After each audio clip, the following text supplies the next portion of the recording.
What's up, Everyday Blades? Man, it's been a minute since I made a video. It feels good to be back in here. Okay, so this is a brand new knife that just came out. Of course it's not. I am way late to the game on the Zaan, and I'll tell you the reason why. When I first started collecting years ago, it didn't take me long, like most other people, to start to desire a Sebenza. That seemed to be the top of the mark for where I was at that point. So I, acquired quite a few knives, and then I sold off quite a few of them to be able to purchase a Sebenza. And my expectations were through the roof. I mean, it's all you heard about back then. When I got it, my expectations were so high that I was literally disappointed with it. One of the biggest things was the deployment, the thumb stud. The first day I got it, it was brand new. The first day I got it, had snail trails all over it.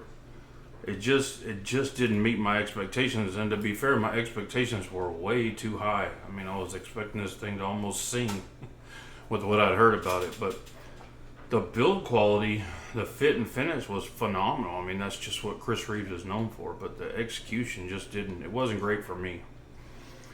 Sold it pretty quickly. Later, I got the Sebenza with the inlays, and I liked it a little bit better, but not enough to keep it. And ever since then, I've just haven't paid Chris Reeves much attention, but I've just, in the last year or two, heard a lot of people that I trust and kind of collect the same kind of knives and like the same kind of things I do, talk about the Zaan and speak very highly of it. And a lot of the things I had issues with the Sebenza, they said weren't issues with this knife. So I decided to get one about a year ago. It's taken me a year to just find a deal on one, or just at that time when I was ready to buy it. So I bought this one secondhand, paid hefty money for it.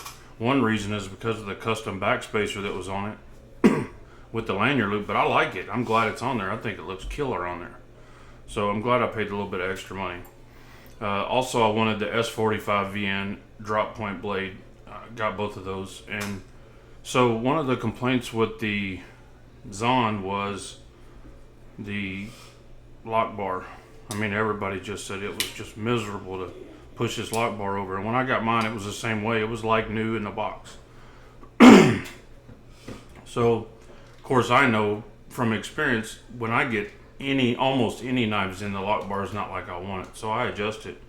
And a lot of makers will put, like Medford puts a over travel stop in there, but you can unscrew it and relieve the lock bar pressure. Chris Reeves and some of the like the Neon Zero, they actually press fit their over travel stop and then they loctite it. So it is not easy to get out. Requires 150 degrees to overcome the Loctite and then pry it out of its fitted position. It's just not easy to do, and I don't recommend anyone who's not experienced working on knives doing that. It could really mess up your knife. But have someone that knows how to do it for you, because the payoff is so good. I mean, mine is effortless now. The lockup is perfect. There's no lock rock, but I don't have to fight that lock bar to get it over. And I really, really enjoy this knife, and I can see how, if you weren't able to fix that problem, how this knife would not be for you. You'd push it down the line very quickly, because a lot of us like to fidget with our knives. You're not going to fidget with that lock bar the way it comes. It's just extremely too tight. Overall, I really like the knife. It's staying in my collection for now. And those of you that know me know that's not a common thing, because most knives, even the ones I like quite a bit, I have to sell them to keep buying new knives for the channel, because I buy 90% of the knives that I review. I'm starting now to get makers sending knives that I can review, and that's awesome. I appreciate that. One of the latest knives to come in is the Loctite knife. I'm reviewing that next. That's a killer knife. I've had several quote-unquote makers send knives in that were that I just wouldn't review them. They weren't worth reviewing. So I either sent them back, or there was a couple of times when the knives weren't even worth paying the postage to send back. I told them if they wanted their knives back, then they could send me some postage. They were just terrible $10 knives. They just weren't worth owning. Centering was terrible. The blade was rubbing against the scales. It was just junk. Anyway, back to the Zaan. I'm a fan. I'm definitely a fan. It's renewed my faith in Chris Reeves. It's not a perfect knife by any means. I don't think the perfect knife exists, but this is a really, really good one. So we're like a 3 3/4 inch blade,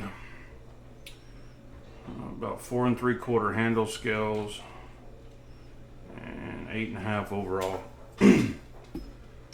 This knife, one of the first things I noticed, the very first thing when I opened it and got it in my hand, was it's lighter than it looks, and the scales are not hollowed out.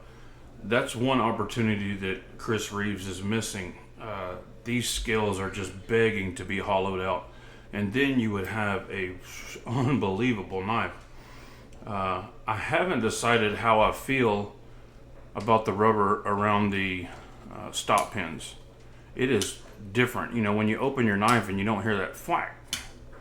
Now, one thing I know that will last a long time. It's not going to wear out. I don't dislike it. I just haven't decided how I feel about it. I really, really like the blade. One thing that's kind of unusual about Chris Reeves is they don't stamp their blades or laser etch them with or that I have found, with the blade material. So kind of have to go on faith on that.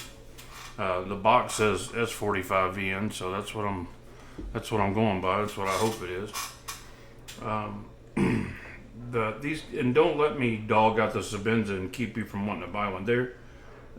It just wasn't right for me. I'm a collector, and I like to have my knives stand looking nice, and and I like to fidget with my knives, and those two things are just not great with the Sebenza. This just feels really good in hand. Of course, most people know Umnumzaan stands for the boss. So to me, this is like their best knife. Not necessarily tagged with the name, but I think it's their best knife. They use the best titanium S45VN. That's fantastic steel. They put their lock bar cut out on the inside, which is one thing I always mention. I appreciate that. Their hardware, the fit and finish of their hardware is insane. I don't know if they make it or if they have it done, but their pocket clips are simple, but they work really well. I would have liked to have had like the Wilson Combat one. I don't even know if they make that one anymore. That's really cool finish. But this finish seems quite a bit different than the Sebenza. This one just doesn't seem to show snail trails or scratch. It just does really well. I don't know if it's a glass bead or whatever they did, but I've had this in my pocket for about a week, and I've had no had no issues. And I can tell you, the people that love these knives really love them. They swear by them, and I've carried this knife since the day I've got it, and I've got quite a few really killer knives that I love, and I've carried this one over it. I'm glad that it was a week or so before I did a review on it, or a first impressions, because I really wanted to get a feel for the knife, and the tight lock bar was super frustrating for me, but now it's good to go. This on top is a glass breaker. I don't know that I'll ever need that, but it's there if I do. Chris Reeves comes with grease. They like to use grease in their pivots. I'm not a fan of it. One, I kind of feel like the grease gathers dust, dirt, and lint and stuff worse than the oil. So I'll use oil in mine. I actually tried it with both of them on this one again, and the oil just has a better action. Someone said you're gonna have to oil it more. The grease is made to last a lot longer. Well, I don't mind doing that if that's the case. They have pockets cut out in their phosphorus bronze washers to kind of hold that grease in there and make it last a long time. But man, I just feel like being around dirt and grit, it's gonna get stuck in there and wear it prematurely. But let's look at a size comparison. So this is the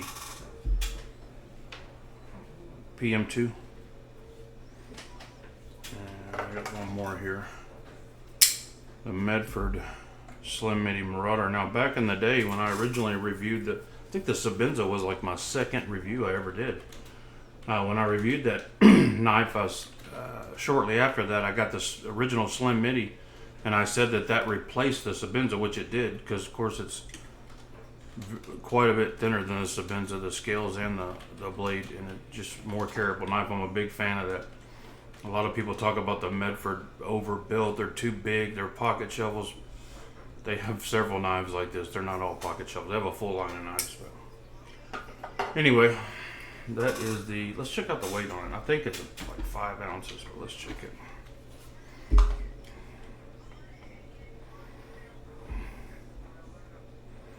Yeah, 4.9.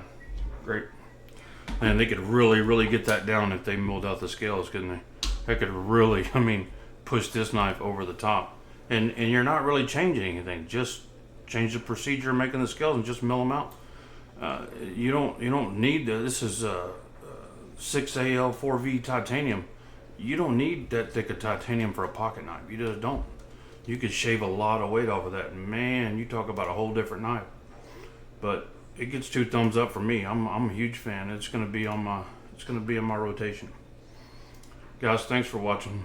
God bless you and your families. Say a prayer for our country. Good night.